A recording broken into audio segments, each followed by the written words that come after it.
Well, hello everybody. I've decided that this is going to be my last video while in Canada, and I'll probably start up in the United States post November 13th, 2022.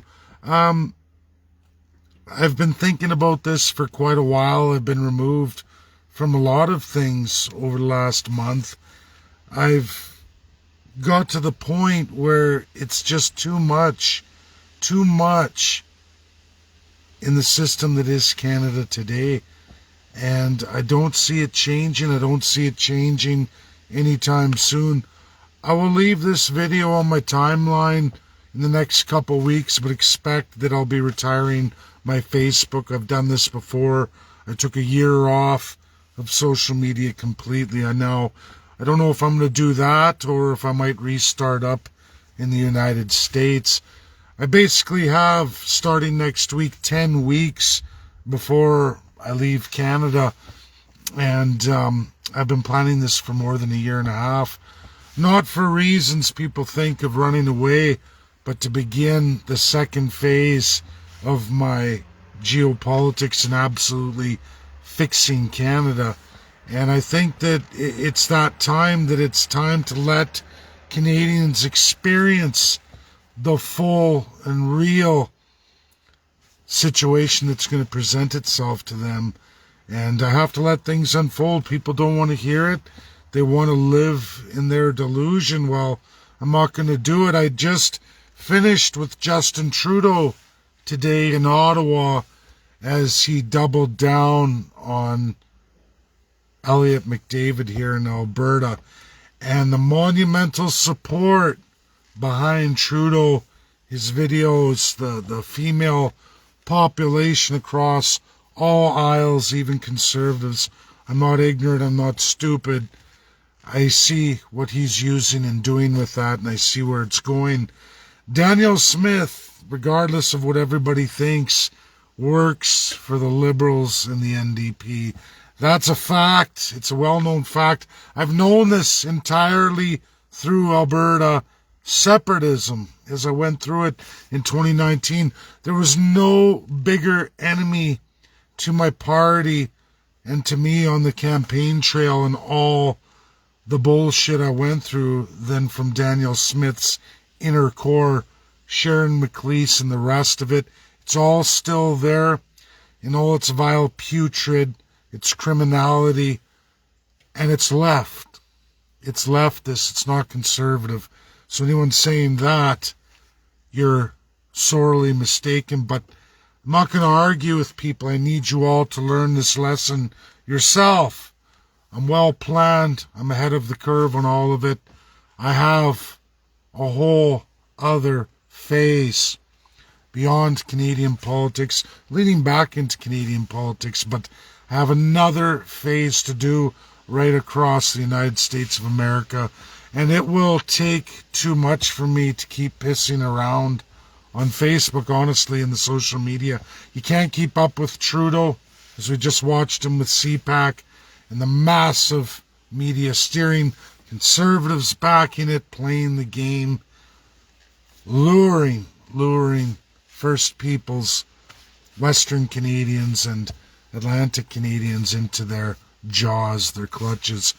Today, and I shit you all not, and I'm going to say it like that, a woman back in 2013 with fucking HIV/AIDS infected her partner without his consent or knowledge, knowing full well she was infected with AIDS, failed to disclose it to her significant other, and he contracted AIDS. Now, it's been overturned because now there's AIDS blockers, right? Canadians should take a multitude of vaccines for all kinds of diseases. It's not the responsibility of individual citizens in Canadian healthcare to be responsible for their health and the health of others. Now it's the state's decision. We just went through that moments ago, folks. Moments ago, they went back on the 2013 decision, and now people with AIDS and all kinds of permanent infections don't have to disclose that to you, that it will affect your life forever going forward. Now, I don't want to be in a country like that or any legal system that thinks that's cool. I don't care about vaccines and blockers and science.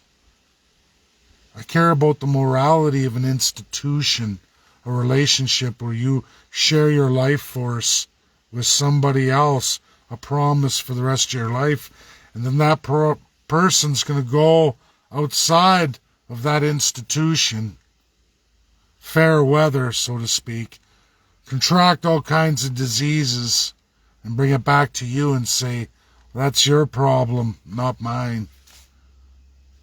I don't need to be in that institution. I'm in the institution of liberalization and the idea that state decides what my responsibilities are. I'm not to be accountable personally for any of my actions anymore. But yet, you're not to own guns. You're not to be responsible for that. Not to be responsible for anything in Canada anymore. Not your financial stability, not your criminal behavior, not your drugs, not your sexual promiscuity. That's not anyone's individual responsibility. The state will take care of it, and that's your problem if there's negative consequences inside of institutions like marriage or long-term relationships. This Canada is not for me anymore. It never was. It's become clear the older I get. There was a time Canada functioned in the broken system. At least people had morality, and politicians had somewhat morality. That's gone. It's gone. Politicians lie to you at will. They will continue to lie. But here's some absolutes I leave you all with in this final video that I address the First Peoples of Canada especially. You're being extincted in Canada. Liberals and conservatives alike are extincting you. I have the records from Toronto U. We're done absolutely right across Canada. It's on my timeline. Food insecurity. They're literally starving, first the Inuit, second all treaty Indians on every reserve. Your food insecurity is literally nearly 40% for Inuit and 30% for all reserve Indians. All of you. That is where you line up Canada-wide. Now, these numbers get higher depending on what provinces you're in and under which reduced inequalities you are in Canada. For example, Alberta, which has the most treaty Indians per capita of all of Canada, has the highest numbers as well, too, for all Albertans. They're so large, in fact, they're more than twice that of the United States. Just for regular Albertans, 4 times that regular Albertans of Russians. Think about that. And they're in a conflict right now. This is real, credible, verifiable, even done through the United States in conjunction with those universities are done. So you could say Russia's lying on their reports, but then you'd be saying USA's lying on their reports. And say USA and Russia are both-faced liars, but all my research and all the Americans I've been dealing with, when they come to Canada, are shocked at how much homeless there are, how many beggars there are, how many drug addicts on the streets, how many homeless, and how many people in dire straits on the streets.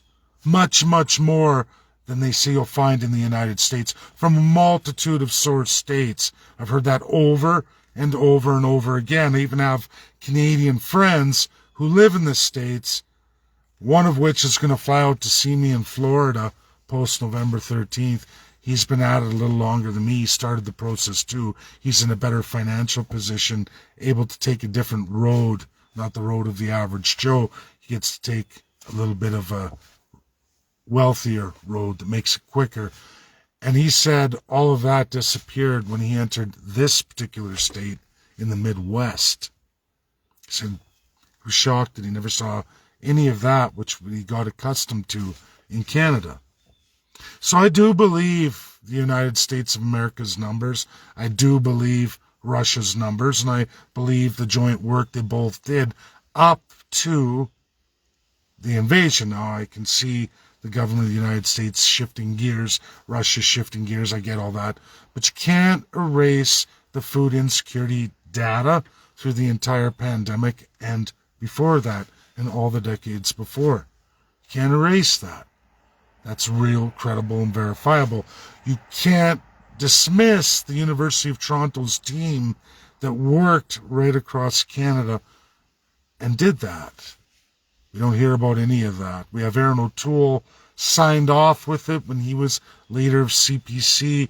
We have the credible sign-off of Justin Trudeau and Chrystia Freeland, again, Aaron O'Toole, with the Premier of Northwest Territory, who said they were going to put in all this permitting for farming and restrictions on farming and make sure adequate food supplies can make everything better, except for food insecurity for Inuit and Northwest Territory citizens only ballooned and went higher.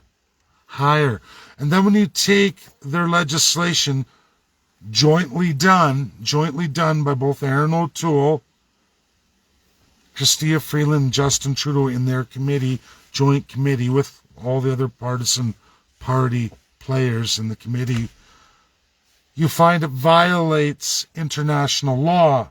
International law, USA and Russia, UK, France, and China have imposed on the whole world absolutely since January 3rd, 1976, absolutely on Canada. But now today Canada says, hey, fuck you. We're trying to eradicate all the First Peoples and any Canadians we don't deem to be fit Canadians. You know, Albertans, Saskatchewanians, especially Atlantic Canadians. While PEI, with its 155,000 people, aren't as infected, clearly at 19.5%, New Brunswick is in worse shape than Saskatchewan. These are horrific numbers, folks. If you think 19.5% of New Brunswickers in food insecurity, meaning actually not getting enough calories and intake to sustain their bodies, is a small number. Nearly 1 in 5 New Brunswickers is literally starving today. I don't know what to tell you. You've got to wrap your head around that. There is something very wrong with the way Canada's running. 47% of Nunavut citizens are starving. That's literally half of the citizens in the Northwest Territories don't go to bed with enough to eat each and every day of their life. Think of how many children that is. When I talk about the extinction of the First Peoples, Canadians, and this is my final video, and I want you to understand this.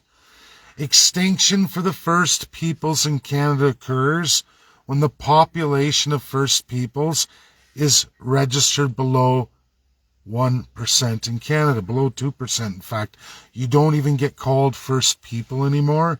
They can use terms like Indigenous, Aboriginal, and go on, but the truth is it's Treaty Indian is a legal speak and everything that's attached to that.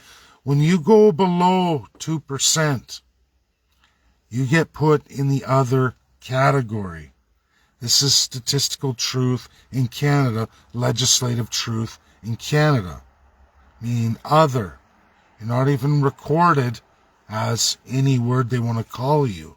They get to call you other, meaning you don't exist anymore. You're nothing, statistically. That's extinction.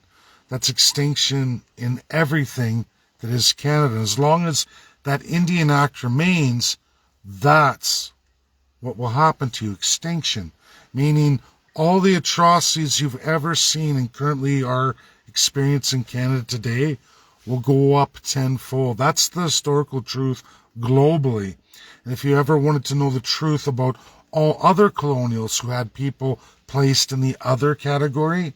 Germany was trying to put the Jews in the other category as they were extincting them. They were working to get them in the other category. And the world would forget. The world would forget. You're just an anomaly of statistics. You're almost there. You're at 2.5, 2.6%. I'll have to see in the coming new year how the numbers work out. But in these numbers of food insecurity, that's alarm bells and very alarming. Quebec, Ontario, of the provinces with the lowest food insecurity. Truth. PEI, BC, British Columbia. Everybody else, ranging on how you fit into the scheme of things going on in Canada, that is your food security rating and how they transfer monies into provincially through the federal system. Truth. Housing. What's in store for housing? Well, prices have gone down, but not at the rate they've raised interest rates, and neither have the wages. Folks, the density of Canada is a lie. The way they report on the world stage, Canadian density, isn't true. You can't factor Crown land in density. You can't. Canada and 3 other countries are like this in 193 around the world. You can't use Crown land as a measurement of population density. Why? Because you're not allowed to live there. There's no rights to any of the resources there. You can't harvest there. You can't do any of those things. It doesn't belong to you. When you take that out of the equation, you find out only 10% of Canada is made available to 38 million people. Your density numbers considerably transform at that point. Your actual value transforms at that point. A pile of global markers are no longer relevant to you at that point. Food insecurity transforms at that point. Your ability to fix it when you measure permitting systems, legislation, regulation, fees and taxes at that point. You start to see that it's not possible to have any real meaningful food security at that point. If Canada was honest about how it reported on the world stage, clearly nations would see Canada for the autocratic, tyrannical regime it really is. I can't force Canada to do that. I can't change the world as hard as I try. What I can do is go to the United States of America, go across the 50 states, and meet all the first peoples of America, the American Indians, and explain to them the processes involved in what Canada is, what they've done to those same peoples, what the USA grants, and what Canada refuses to grant under its federal and provincial crown, and then we'll see how everything works out then. That's all I can do. That's my 3-year mission. A mission to end the extinction of the First Peoples and to try and end the crown that oppresses so many Canadians, especially the territories, absolutely Alberta, absolutely Saskatchewan, and absolutely most of the Atlantic provinces forever and a day. And it's at the worst levels ever seen, at least since the dirty 30s in Canada's history. This for Atlantic Canada and absolutely Western Canada. Outside of BC, outside of Upper and Lower Canada, known as Ontario and Quebec, as well as Prince Edward Island. When you start looking at the equalization and transfer formulas, you see why. You see why. Not that any of those places have it any better. You'll find they're highly unseated. What does that mean? It means a war against the First Peoples. No settlement of any treaties, none whatsoever, in those historical lands. Half of BC, more than half of BC, remains this way. Absolutely all of Vancouver and Greater Vancouver, the island, all of it. You'll find that in Atlantic provinces too, as well as Upper and Lower Canada, at least the traditional ones, except for when they hijacked new provincial boundaries by taking what was the Northwest Territories and expanding their provinces by a large margin, still never making any land availability to any of the Upper and Lower Canadians. The highest densities are in BC, Ontario, and Quebec because they have the least amount of land available to the people, done on purpose. They also have the highest overall housing costs. Now, when you get into the territories, it's all about remote location and inaccessibility. Again, no accident and no calculations on any world narratives are factored in. Canada creates its own fake ICJ, International Commission of Jurists. In fact, they even have their whole own OHR. They call it Ontario Human Rights, which is also the same abbreviation for the UN's. But it's a fake one for Canada, where Canada writes its own rules, largely removing binding world laws by the five allies of World War II.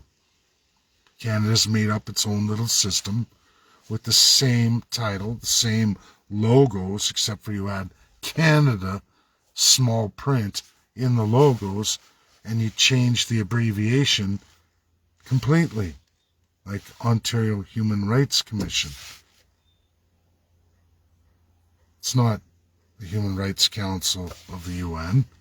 It's not even a legal one. It's a made-up one. How do they get away with it?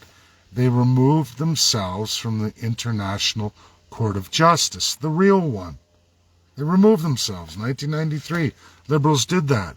Brian Mulroney made sure to rewrite the entire criminal code leading up to Chrétien, who removed us officially, but Brian Mulroney rewrote the entire criminal code to make genocide practically legal. And decolonization, a massive criminal penalty. All illegal in international law. Countries don't write laws like that. Canada does. This is my final video.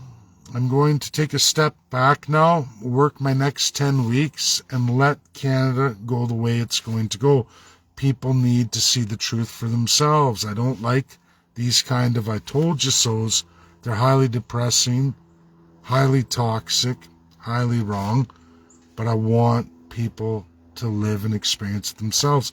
I don't want to look at Trudeau. I don't want to look at Paul Revere. I don't want to look at any of the corrupt premiers. I don't want to watch Daniel Smith do what she's going to do and absolutely destroy any real credibility. I'm watching my constitutionalism get eroded. Ideas. The Crown destroys ideas, and it amazes how many corrupt pieces of shit are out there that exist like sponges off of other people's work. Canada is the living example of forced labor, and it will be forever and a day until people look at constitutionalism. You can do that through the legal path to independence. You can do that through absolute dismemberment federally by taking the federal crown. You can do that provincially in large portion just by taking premier. Any premier could do that. but Canadians don't want to wake up to it. And I'm not going to painfully go through it every day. I'm not going to watch Trudeau like I just did live, winning astronomically, and I'm getting 10 likes on a video, and people, oh no, it can't be true, it can't be true. And then I'm watching Trudeau maximize it, double down, and getting shared and liked 10,000 times more than me with his lies and his bullshit. And all I do is give truth, and people don't want it because they'd rather take Trudeau in the mouth without a condom, full of AIDS and other kinds of sick viral infections, because it's their fault, not Trudeau's or anyone who supports Trudeau. Because health and everything else, individual responsibility is overrated. The state should control your life. I'm sorry for that perverted example, but that's basically what everybody's doing. I know a lot of followers aren't, and I know a lot of people are just backing off right now because it's COVID's over. They want to enjoy their life. Well, it will be short-lived, folks. It will be short-lived. Burn through your savings. Get used to your children requiring much, much more. Get used to watching your grandchildren and great-grandchildren suffer, because it's only the beginning. And I'm not going to participate, and I'm not going to go along with it, and I'm not going to keep banging my head on a wall and screaming out from a Facebook podium trying to affect change, because the needle doesn't move as fast as the crown's needle. And the truth is, a lot of Canadians like it. They like it when they get to sit back and let somebody else worry about it. I just work, I just wait. Things will give. Someone will change something. I'll just wait it out. It's not that bad yet. But it's the fighters who get the change. And if people aren't willing to fight and you don't have the numbers behind you, you're not going to win the fight, let alone the war. And people need to suffer. But I am not going to participate and watch my children suffer. No way in hell. I'm not going to do it. 10 weeks and I'm out of here. I'm going to work a couple more jobs and bank up that money ticket that I need and get it done. That's what I'm going to do. I'm always going to fight for the First Peoples in Canada. That is the first to go. The first to go, as it's always been and always written in Canada. I'm not ignorant to that truth. But I know Albertans, Saskatchewanians, New Brunswickers, Newfoundlanders, and Nova Scotians are not very far behind, and absolutely all the territories not far behind. There's an elite. The elite needs to be fed, and they can only get that through absolute slavery and absolute extermination. It was a founding principle of Nazi Germany, because it's a crown colonial, as is Canada, very much alive and well today. They will use all the tools in the book to make it everybody else is the fault, but not them.